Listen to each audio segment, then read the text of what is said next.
Mm. Okay, so we are live. Hello, welcome to the Interstellar Book Club's January 2022 book club pick. Oh my gosh, I still can't believe it's even like 2022. Just saying that just sounds like so weird. But we are going to be talking about today. We have always been here by Lena Nguyen. This was our pick for the January book club. But before we get started, I just want everyone to introduce themselves. You're here on my channel. Hello, you know who I am. I'm going to pass over. I can still never get this direction correct to Steph. Hey, my name's Steph. Coffee over apples. Doing lots of things. Reading books. Hi. I have a crying pup, but there's Mel. Hi, I'm Melody from Strawberry Lemon Books. I have lots of vlogs and some bookish stuff, and yeah, to Max. Hey, I'm Max from Max Reads. I do single book reviews. Taken lots on already this year. Have I overwhelmed myself? We'll see. Stay tuned. All right. So, welcome back to the channel. I'm super excited to be talking about this book. I think it's going to be really interesting. We were kind of like pre-talking about it beforehand. So, I'm going to be curious to see what everyone else thinks about it as well. But I know when I first started this book, I was really confident. I was like, yes, I'm going to get this nice and early. Like, I always have that confidence too. And then I opened up the book and I saw how not only small the font was, really how small. much of the page it took up. And I was like, oh boy, this is going to be a long, wild ride. But I'm ready for it. And I want to hear what you guys have to say first on what you thought with non-spoilery thoughts and reviews, star reviews. So it was very nearly a 5 for me. No way. It was like there was the ending, I think, brought it down to a 4. Okay. Like the last fifth of the book, I was like, It kind of reminded me vibe-wise of, you ever see that Carl Sagan movie Contact? Yes. Where it's like hard sci-fi, hard sci-fi, hard sci-fi, and then like magic bullshit. Yeah. Like in the last fifth. It's like, no, it's not like full magic, but it's like the believability of the sci-fi at the end is like, Right. do you know what I mean? Right. Because it's so far out there that it pushes into the fantasy element of it feels like a different kind of sci-fi at the end of the book, definitely. But I really liked it though. Like, I liked the ending, but I felt like it really didn't gel with the rest of the book for me. Mm-hmm. Makes sense. It took all of my brain. Mm-hmm. And I spent 4 hours this morning trying to finish because, like Jessa, I started early in the month and it took so long for me to get invested in the book, which I later realized is because of something to do with the narration of the main character, which I'll explain more in spoilery parts. But I basically tried to turn it out this morning, and then, yeah, here we are. So I'm still not sure if it is a 3 or 4 stars for me. I am like everybody, like with Jessa and stuff. I started really early, but I had a really hard time getting into the book. And I'm on the opposite spectrum of Max. I was debating between a 2.5 and a 3 star. Okay. Got some nice variety. My biggest thing with it, I gave it 3.5. And while I enjoyed the material and story, I think it was a little too slow burn for me. It was something with the pacing that like threw me off. And I think that's I think that's more of a me problem than like in anything else, because like same thing with movies or TV shows. It's something with the pacing, even if it's great content material, if I think it's too long or too short because of pacing, it just, I just can't do it. So it was something with pacing, which is why I gave it 3.5, but I still enjoyed the material. I'm trying to think of other things to say that are spoiler free. Not spoilery. Thinking.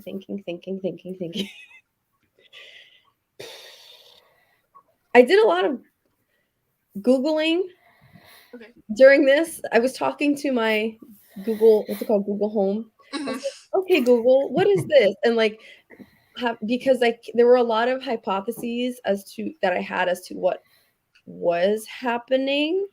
And so once I understood what some of the things that I understood, once I got more information as to the background history of the main character, like the flashbacks really helped.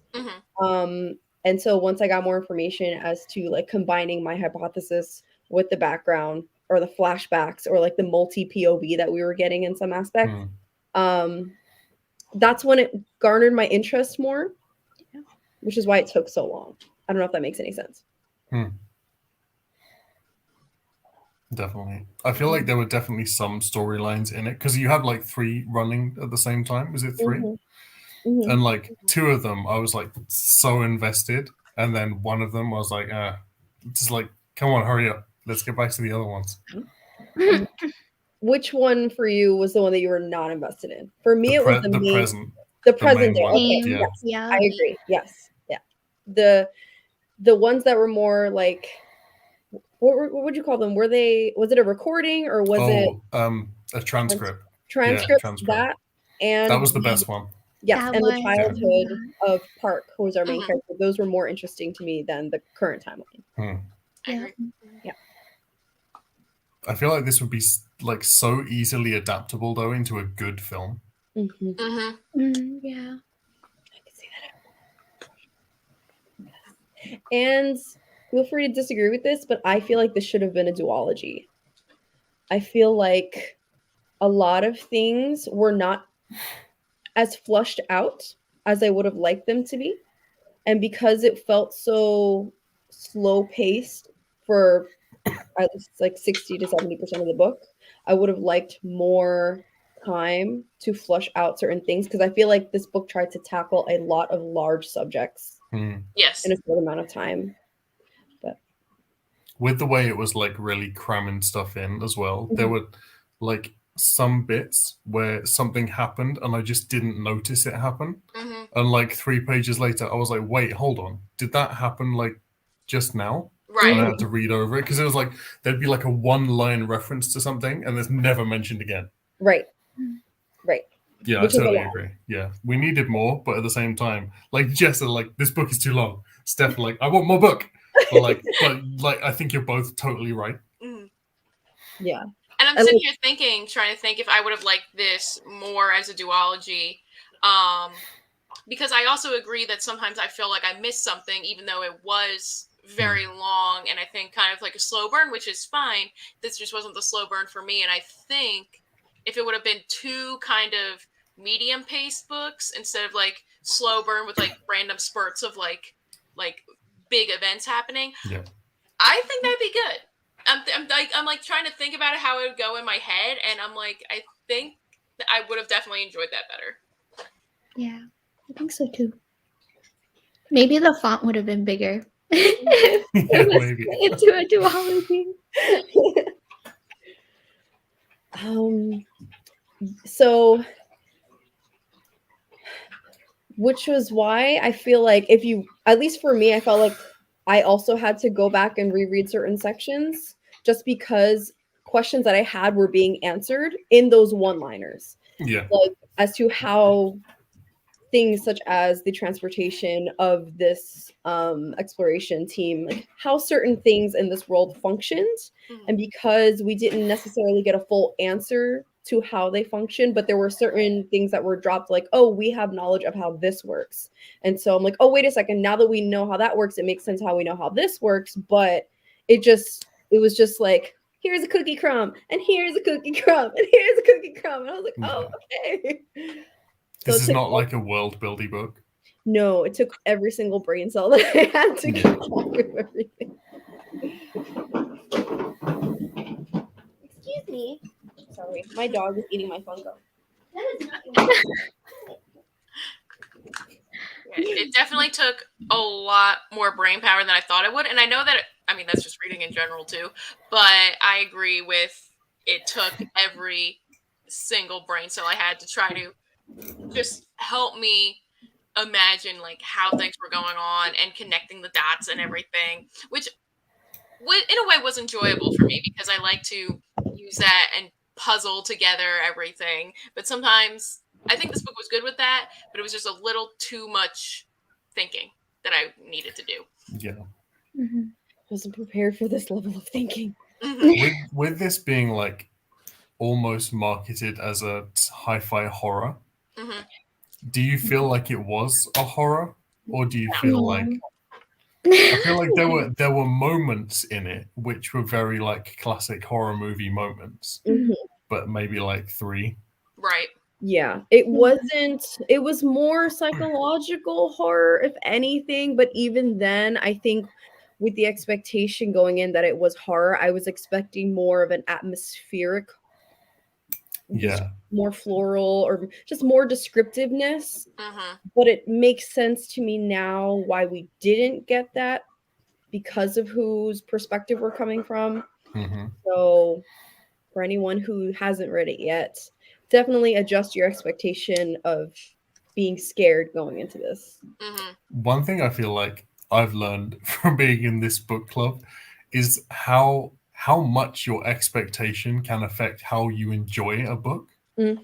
Like how it is marketed to you. I feel like some of the books we've read have been so mismarketed and aimed at completely the wrong crowd, but they would have been really successful if they were pointed in a completely different direction. Yes. My mind automatically goes to when we read Phoenix Extravagant. Yeah. Yep. Yeah, 100%. Tina says, I'm shocked to hear it was supposed to be horror because nothing about it freaked me out. Yeah, I was going in and I was like, I'm ready to be scared. I'm ready for people to start killing each other. And like we're moving up spooky season to January because like it's cold, we can't leave, it snowed. Like I'm ready for some horror, and then not what I was expecting. I try not to go in with expectations. But like when it's marketed as something like that, I do have some expectations. So it's hard not to. It's really hard not to. Yeah. Honestly, the scariest part for me was thinking about how my job might become obsolete. And that was like, oh no.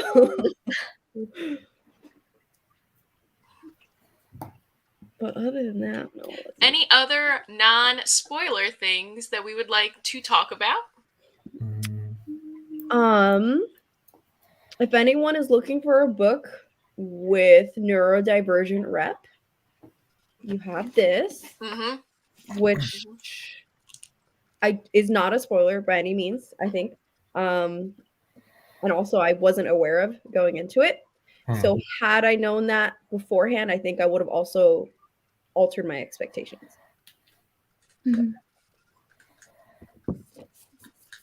you think it was not graceful in that it drew a lot of comparisons between neurodivergence and literally being a robot? It was heavy-handed. Yeah, a little bit, I think. Yeah. But I'm still on the fence as to whether that's just the author's writing style because it's a debut, or if that was necessary because of the neurodivergency that's being represented. Yeah, okay. I don't know. I feel like I always want to give people more points when I find out it's a debut. Because I'm like if this is a book like from an author that was a prolific writer that brought out 20 books, I'd be like, this is a weak book. But for somebody that's like their first foray into being published at all, then like genuinely I'm very impressed with that. But,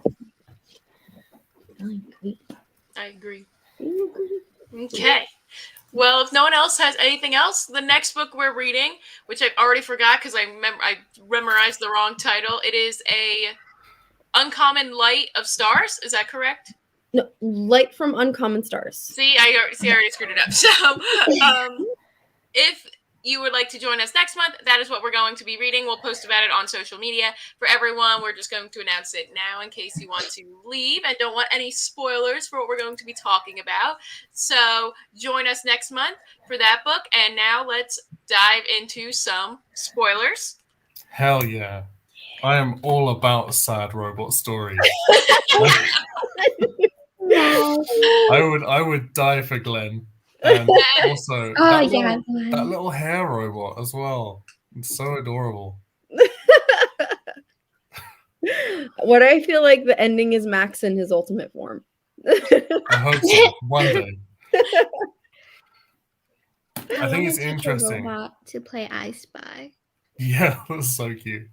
It's interesting how you can totally change the meaning of completely emotionless sentences with context. Like if you put it in exactly the right place, it's like this sentence means absolutely nothing, but if I put it here, will break your heart. Mhm. That is true. Oh. Okay, so brain. I need a minute. Hold on. Where do I start? Someone start. I don't think that people are going to have as much of a problem with AI at all if we don't make it look like people. I feel like it's only the fact that robots look like humans that puts people really on edge. People like intelligent robot, and it's like, okay, but then you're like intelligent robot that looks just like you. People are like, oh, hold on a second. You know, the scene, interestingly enough, I'm just realizing this, the teacher robot, I didn't think of them in the same context as how all of the other androids looked. I kind of saw them as like an eye in the classroom. More so than this is probably my fault in not understanding the context, but like I just imagined them as the classroom is the teacher, not that there is an android present in the room representing the body of the teacher. Yeah. So in that context, I wonder, because ultimately I feel like this book is about capitalism. So like, when do we get to a point where we have the conversations about the ethics of having androids become an assimilated part of society if the conversation is not about where we fit in the larger structure of like expansion? Make any sense? It's going to be scary.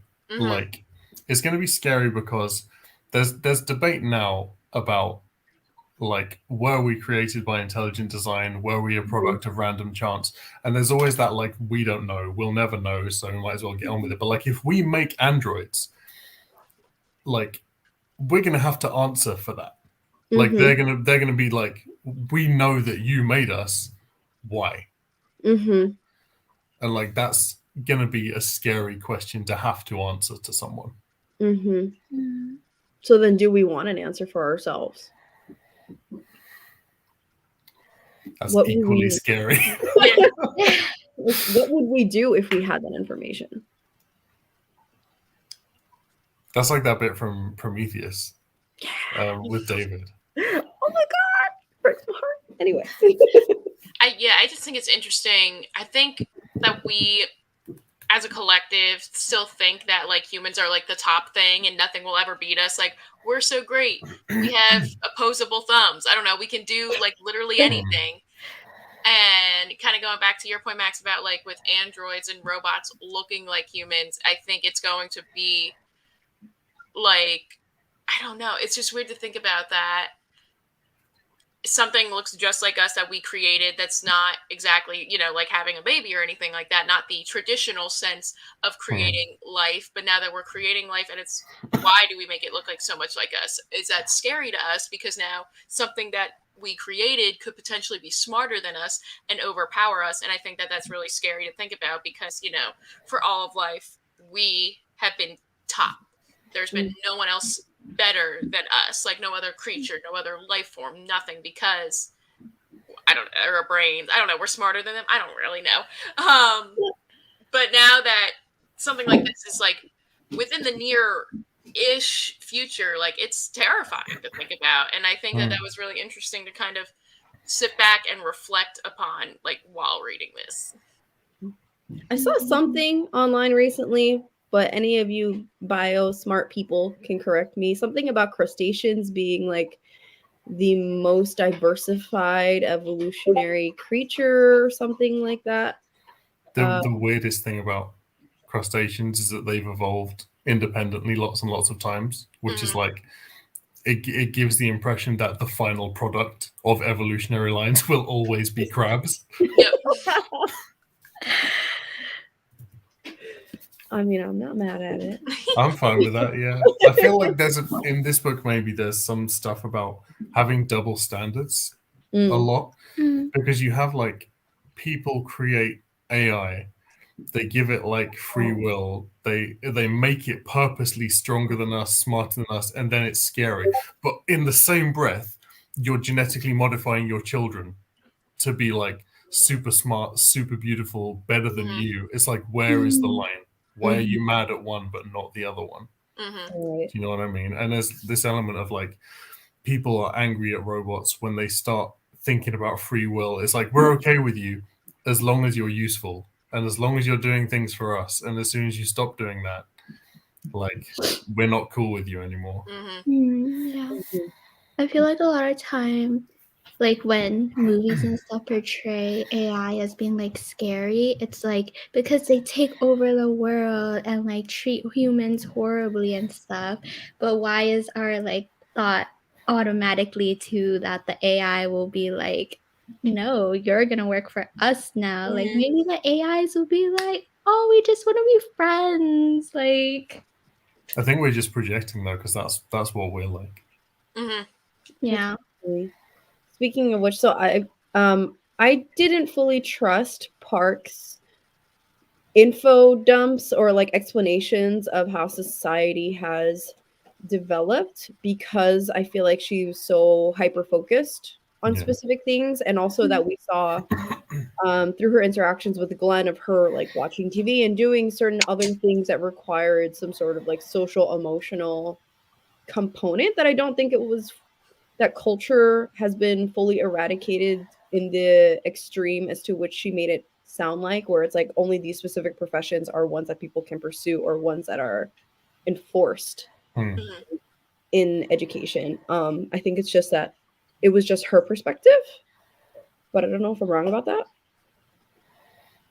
Maybe because you have somebody. I wonder if the perspective would be the same if we got a POV from somebody who wasn't born on Earth, somebody who was like born in debt to the was it the ISF? The ISF, yeah. Yeah. Yeah. And did we ever find out if there were multiple companies like ISF? I don't think it mentions think so. any. Yeah. Okay. So I feel like it alluded to it at some point, but that we only got this perspective. So I don't know if it's because it's a monopoly or... Yeah. I can't recall, like, from what, like, thinking if it was, like, more than one out there. Off the top of my head, at least I can. Yeah. I couldn't tell if they were trying to race people to get the planets or if, like, ISF was just, like, a big thing. Okay,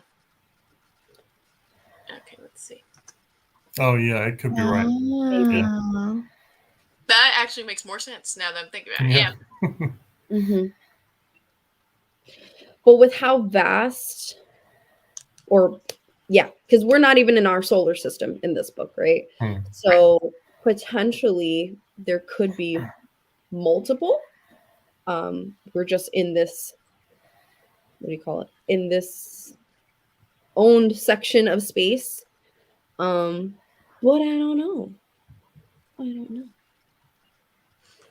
There were also some things that just maybe I missed or didn't make sense to me as to why the team was so purposefully like segregated when it came to things like information and stuff like that. Like I know that it was trying to make commentary about like being owned by a company or becoming a byproduct of like consumerism and what that would mean in the future. But if someone can help me understand that, that would be great. Because it just a lot of things that were happening didn't seem logical or effective, or I don't know if that's because we were getting it from Park's perspective.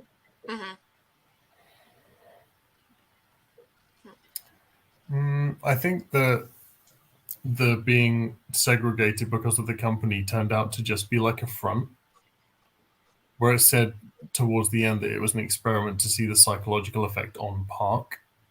Right. But I don't know. I feel like there's other ways that they could have done that without the sacrifice of, I mean, the amount of time and investment that it takes to get all of these professionals into this space and in this certain predicament. But I guess if it's a conglomerate, they have unlimited resources. So, like, what would it matter? Maybe that's just the point. Yeah, it's like maybe that they don't even need to worry about, wasting time or resources or anything, just because they know that they have a handle on everything. And so it's like, well, it's just another thing. Don't need to worry about it. If it doesn't work out, or like, we waste our time, whatever, like we've got more of that where it came from. So so I can see that, yeah. What are people's favorite bits? Oh. If you have any that come to mind. Let's see. I think I had something. I don't know. I think it was like one part, I think like 100 or some pages in, with Park just kind of feeling like the pressure on themselves, just being, because like now, like they were like promoted to like this new job or the new position, because I think the one guy died in the beginning or something. Yeah. No, I read that part like a very long time ago, so could possibly be forgetting. I don't know. I liked that quote on like how much pressure that is like Park is like putting on themselves just because of like everything and the situation around them. And I think this just kind of like spoke to me personally, just because I feel like with just like putting pressure on yourself in like any sense of the word, like whether it's like with school or work or something like that, and then just having unforeseen circumstances like come your way, and then you being, having more responsibilities. Then I don't know, that part, it was like that just whole section I just really liked, just because it like just resonated with me personally. It's not like a big like moment or anything, but like it was just like that section. I'm like, I feel that, like I get you, I feel that. For me, I really liked when Park was like, I like Sagura, after they like split ways, he was like, good luck to her. And then she's like, oh, that must mean that he likes me like as a friend or whatever. And I was like, oh, this is cute.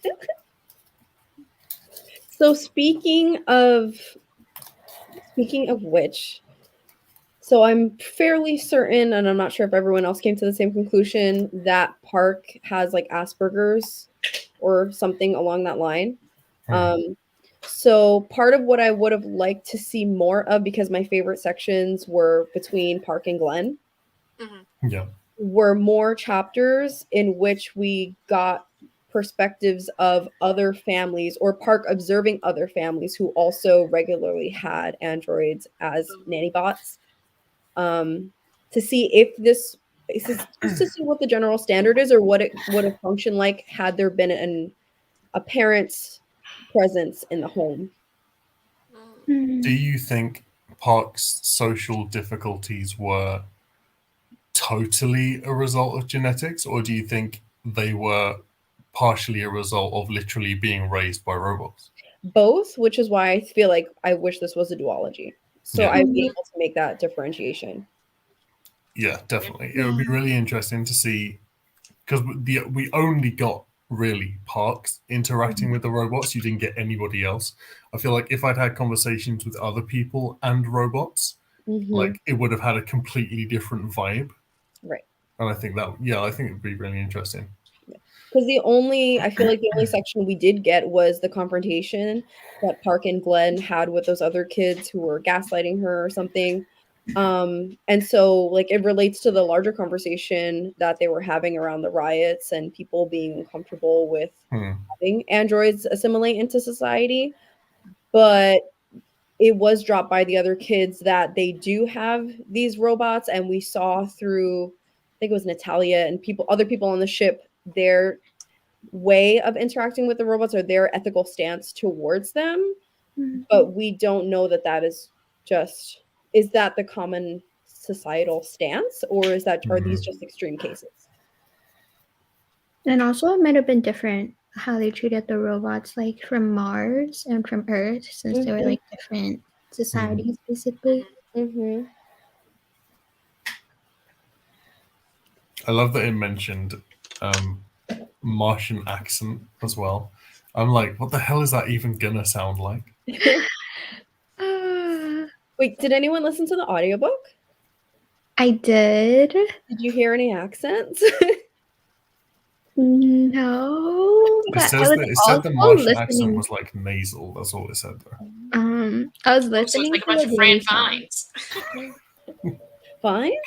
Fran Fine from The Nanny. Oh, Fran! I remember that show. Oh my goodness. Yeah. Okay, so we gotta drop that the reason that they were able to have this very expansive exploratory part of the company was because they unlocked how to travel faster than light.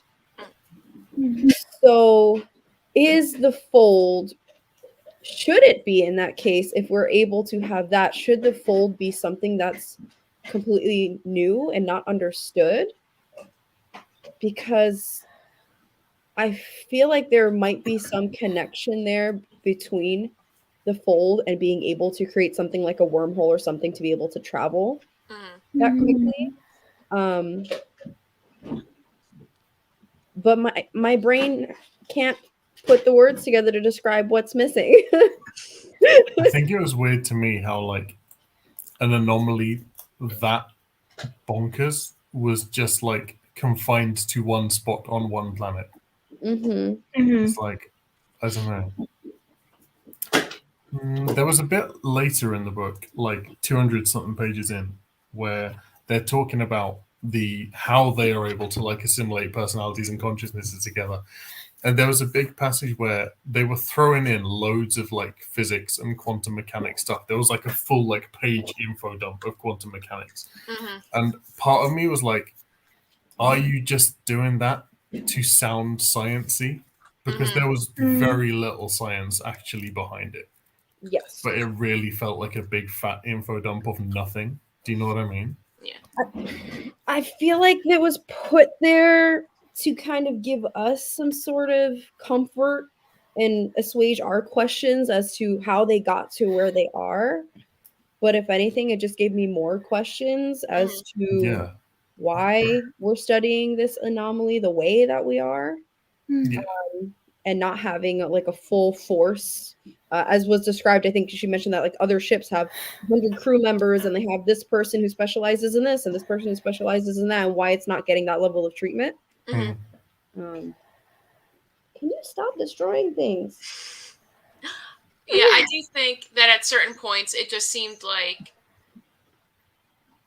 and maybe this is just because it is a debut, especially with science fiction, which could be a hard genre to write in, especially if you're not familiar with it, is just that sometimes I feel like the science was just kind of put there just to be like, look, this is science fiction. We do have scientifical things in it. And while like it may make sense, just having a few of those long like info dump sections in there to try to be like, look, it works, see? Like I don't think sometimes that really like plays out well. Like if anything at that point, I just wish it was like some fake science that like, you know, just kind of went along and I'm like, okay, cool, that makes sense for like this universe or whatever. Not try to explain real world mechanics in such a quick, short kind of just like there it is.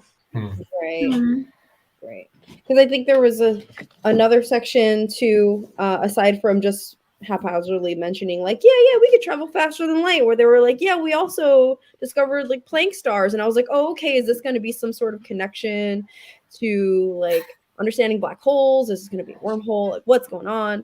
And I don't feel like we got enough. Yeah, they said Planck stars. That's Steph. That's it. That's all we get. That's it. Yeah. That's where they passed them. So, you know, there's one in the area. It's good enough, right? No, I don't know. It wasn't enough. Oh, I know it was mentioned in the Discord, but how did people feel about like the signs behind what happens to Earth in the future? Dubious. I also wanted to Yeah. on that. It wasn't enough. It wasn't enough. I mean, considering that it kind of goes against, from what I understand, and I could be wrong, everything that we're kind of predicting to happen, I would kind of like a little bit more information or some sort of like, yeah. Yeah. There's that bit where they were talking about like there were areas of plants that produce so much oxygen that if you walk into it, you'll just die. Why? Overly oxygenated blood. It's like, oh, okay. Yeah, there was so just trying to put so much into one book that nothing felt fully fleshed out. But Yeah. I meant because when I read it, there's another like new book coming out that's also about. I feel like it's similar to the concept of the comeback, but it's like all the trees have overgrown and there's so much pollen in the air that it's like fatal for humans. So they also live in domes. So it's like, that's interesting. by the same author? Different author. Oh, okay. Yeah. So it's like, I wonder how it'll be similar to this one. It would have been cool if we just focused on the comeback and this went into like a total like annihilation kind of place. But it said no, we're going that way. I was like, okay. Because I think they were trying to use the fold to possibly push back on the comeback. If I was understanding that right, to like I take don't know how that would work though. Yeah, I was like, Yeah. It's like you come back to Earth after your space expedition, like the whole Earth is like covered with forests, and they're like, we found a way to help, and everyone's like, what? Oh my god, what have you got? And you're like, we have a wormhole. And they're like, okay. Now what are you gonna do with that? And they're like, we don't know yet. Like, but we have it. It is here. We're gonna throw all the plants in it. That's what we're gonna do. Mm-hmm. Or we're gonna use it like a vacuum and suck all the oxygen out. you're just gonna end up with intelligent thinking plants now. Yep. Oh my god. You mind meld with too. a plant? That would be cool if we just mind merge with all the plants. Yeah. I'm here for it. I'm digging it. I'm digging it. It is the answer to solving global warming. Mm-hmm. Then we'll feel the pain that the plants feel from global warming. And then people will start to care. Ooh. That's the most sci-fi bit.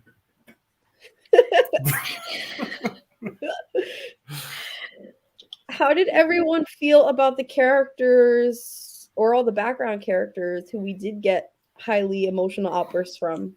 They were very, very, very, very background. Mm-hmm. Sadly.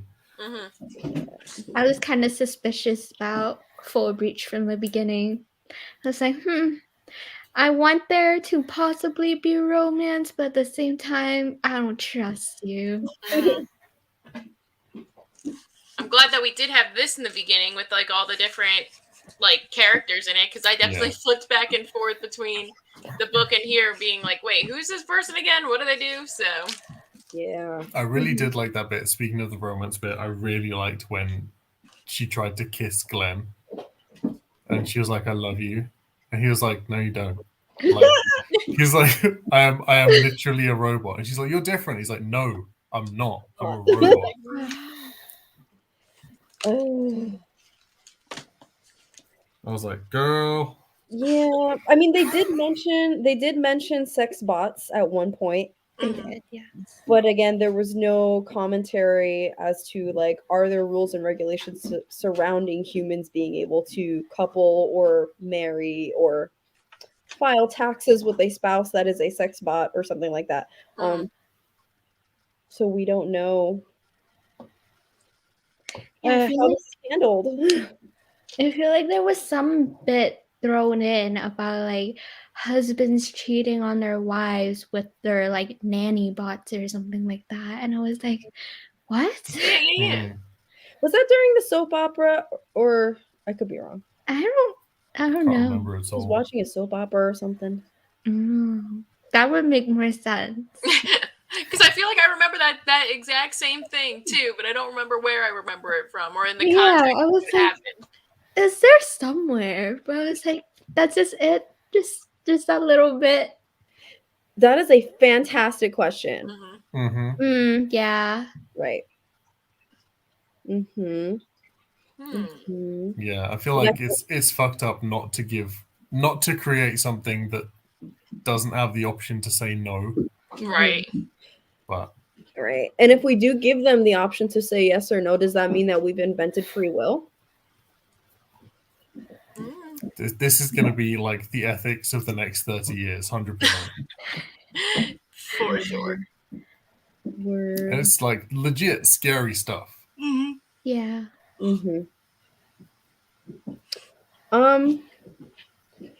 I know we touched on the classmate who was the AI who was programmed to be so human-like and was kind of used as a conspiracy for the riots and whatever. We didn't get more on that, right?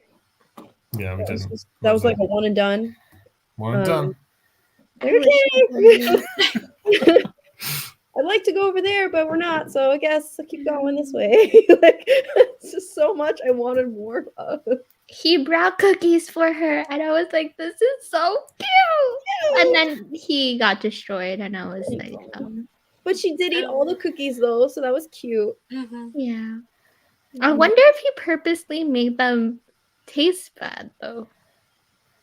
Because she was like, oh, I can tell this was his first time making it. But technically, he's an AI, so he could have, like, found the whole thing. So I was like, interesting. He probably couldn't taste them, though. That's true. What if he followed a recipe? Doesn't Glenn follow recipes? Yeah, Glenn follows recipes. So then what, did he purposefully make them look like a little kid made them and taste not great to make her think that he's human? He's a human. Bum, bum, bum. Maybe he used one of those stupid recipes. It's like 1 cup of, and then you're like, yeah, but how big is a cup? I have like 6 cups. How much is a dash of salt? A pinch of salt. Oh no. Dun, dun, dun. I feel like they gave the hidden secret robot boy the most robot name ever, though. He's like Data Ran or something. Oh, yeah. Stop. I totally went over my head. Stop it. What was his name? Oh, his name was Data Ran. That went over me too. That is funny.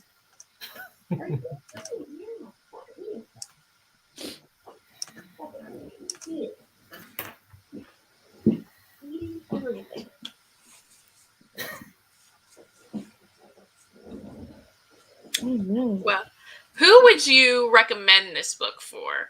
If, like, because I would still recommend it, but, like, who would you recommend it for? I would recommend it to somebody who likes, like, thriller closed room mysteries, like party murders kind of thing. Party murders? You know what I mean? Like, yeah. I missed that game. That was fun. We gotta play that game again. Definitely. Yeah, thrillers. People that like thrillers. Yeah, I definitely put more on, like, the thriller aspect of it rather than, like, the sci-fi aspect of it. However, I feel like they should also enjoy sci-fi a little bit because I feel like at some points they could get lost with some of the science things in here. So I like the thriller one. I didn't even think about that, but also definitely someone who has a background understanding of, like, science fiction and how, like, those worlds work and everything, because I feel like they'll just be lost. Or someone that just doesn't mind jargon. Yeah. Definitely, I would not probably suggest this to someone who's trying sci-fi for the first time. No. No. Definitely have to be familiar with it. I feel like you should have that in bookshops. You should have different categories, like sci-fi and then like advanced sci-fi.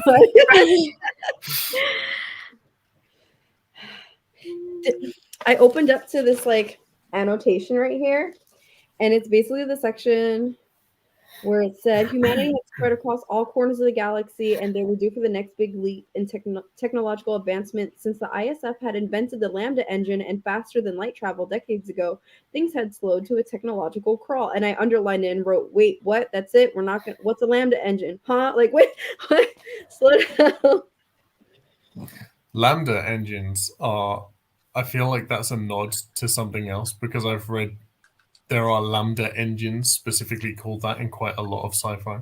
So what is it? I think it's something that like drops to a layer of subspace where distance is different. So if we have that, what's the big deal over finding the fold? We'll never know. Yeah. I don't know. Interesting. I didn't know what a Lambda engine was. I feel like it would be really interesting, as well as giving books 5 stars, give it like a mark out of 5 for just for sci-fi, for like how sciencey this sci-fi is. Yeah. You have like 1 rocket ship or like 5 rocket ships. I mean, I do see people, rate romance books on how spicy they are with, like, number of chili peppers. So, it's the same thing. It's a great idea. That's a great idea. I think we should start this Matt. trend. Start doing it. And get I give this 4 stars and 5 rocket ships. As a club, we should just come up with a system. I think we should. I agree. I'm so down for that. Yeah. I do. We'll kick it off. We'll kick it off in the Discord and we'll sort it out before next month.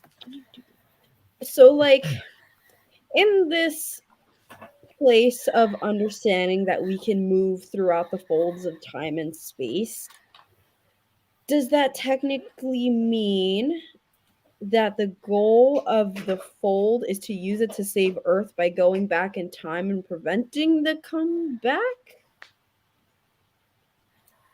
I could not tell you. Maybe to use it as like interconnectedness between new societies they found to make it like more viable living off planet. What do you mean new societies?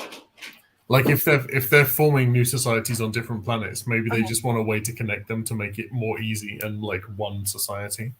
I don't know. Should we like DM the author and be like, you need to explain yourself? I have so many questions. I do have so many questions. What are you doing? No. I'm going to send them an angry letter.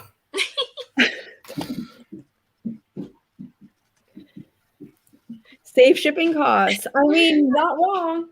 Not wrong. You save shipping costs, but then they implement like fucking wormhole tax or some shit like that. Yes. ISF is Amazon. Yes. I agree. Wow. I feel like I have thoughts about the whole conscriptedness of people in order to kind of give them an economical. Is it supposed to be a commentary on student debt? I feel like it's a commentary on like how very little it takes for something to be like one step away from actual slavery. Because if like conscriptedness passed on to your children too. Yeah. So they didn't even get a choice in that. That is scary. Yikes. Well, this is what they were talking about as well with the Mars thing. They're like, you can have a ticket, but you just work off your debt when you get there. Yeah. It's like that's cool, but it's a very dangerous path to start going down. Yeah. It is. Especially in space where nobody can tell you no. Yeah. I don't see that as too far-fetched, though. Yeah. Yeah. It's a big ick.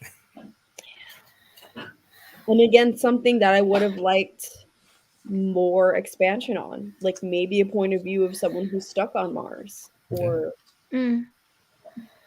Hopefully, the author is setting up a universe and they're going to write loads more stories in it, and we're going to have everything explored. And it's going to Yeah. be lovely. That would be really cool. I really want to know how Sagara got out of his conscriptedness. I don't even know if I believe it. Yeah, because Boone was like, no, that's like he's lying to you. That's never, and Park's like, that's never happened to anyone. So it's like, I kind of feel like Sagara was a liar. You think so? Yeah. He was sneaky. I want to believe him though. Ain't no way There's out. so much mystery to it.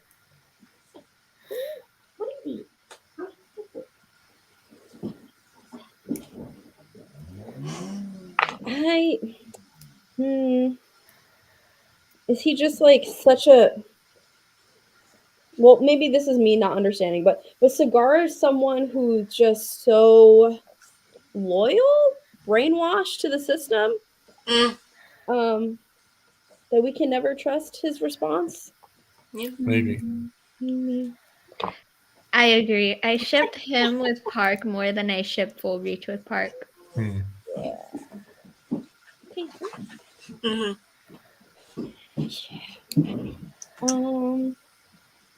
It's interesting that, like, on one hand you have the robots getting free will, and then on the other hand you have humans whose free will is slowly being taken away from them.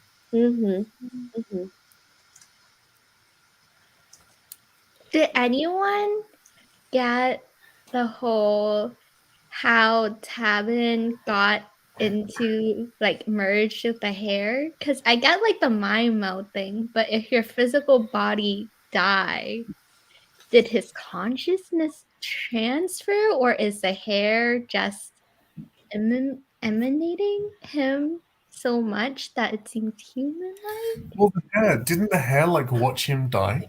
Yeah. The hair like fully watched him die. He was dead.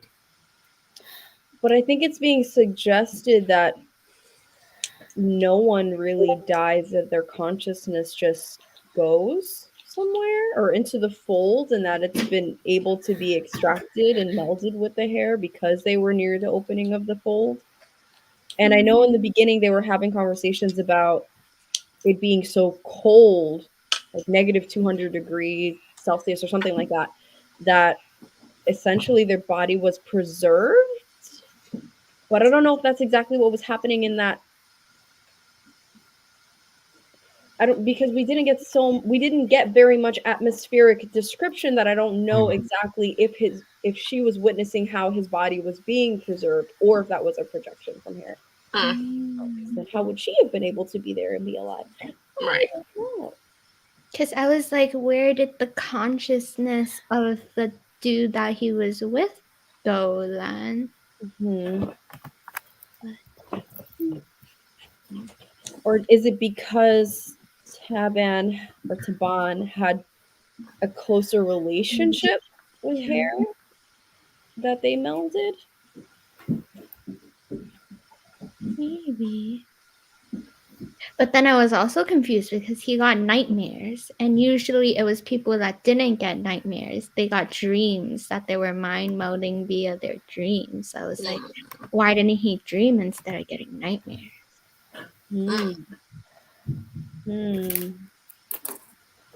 So much brain. Too much brain. I used my whole brain and I still don't know what happened. Oh, I did like the dream about when they were like, oh, I don't have a tongue or whatever. And they like revealed that it was because they were feeling what the AIs were feeling. I was like, explosion. Dang.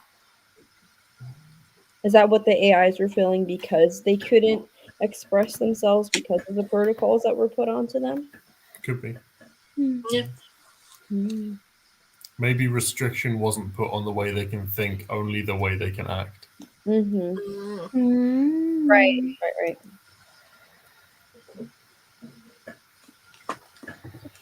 I'm starting to feel like it's settling at a 3-star for me. We're talking about it. I think it's still at a 4 for me. I did have fun with it. Mm-hmm. Yeah, like I said, I like the material. I think the content's really interesting. It's just that it was something with the pacing that just didn't. And now that like we've been talking about it more too, I think I agree with Steph that like I think that this would be a good duology. It just needed to be a little like, yeah, I said it was too much, but I think if it was spread out, I think that would have been great. Yeah, I think it's gonna be a 3 for me too. Like it was good. I just wanted more scary stuff. I wanted to be scared out of my pants. It's the expectation. Yeah, this is the year of spooky. We need more spooky. Yeah, I know. It's only 9 months to Halloween, guys. We have to get ready. The countdown has started. The countdown starts the day after Halloween, Mel. That's very true. Right? Any other closing thoughts? Not for the faint-hearted. We don't know. I feel like watch we finish the live show, and then I'm gonna have so many thoughts, and I just don't know how it always goes. I feel like there was just so much in this book to unpack. No.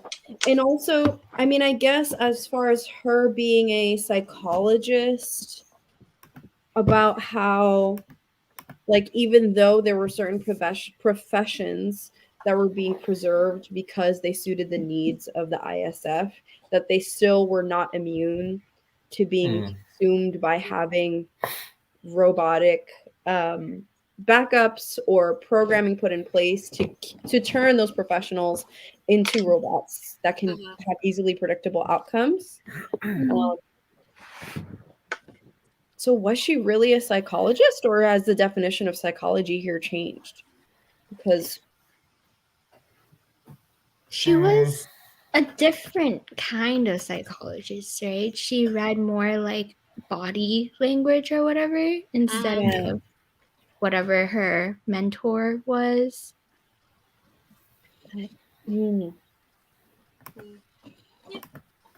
I did like the piece about when they were like, oh, she realized that she can read like what people think they believe, but it's not actually sometimes what they actually believe or stuff. So I was like,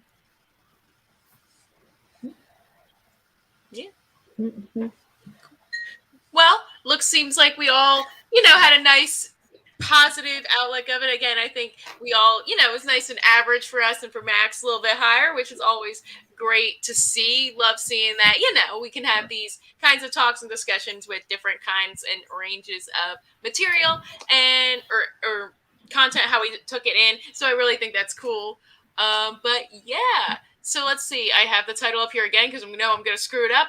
Next month for February, Light from Uncommon Stars is going to be the book that we are reading. Super excited, and I believe we're going to be on Steph's channel for that one. Yes. So awesome. You can join us over at Coffee Over Apples in February. Date TBD, but usually at the end of the month, unless lots of craziness comes up at the end of the month, but you can expect us around the 28th-ish. And yeah, so thank you guys so much for joining. If you want and you're interested in any of the other fabulous people that are here, all of their channels will be linked down in the description below, as they always are.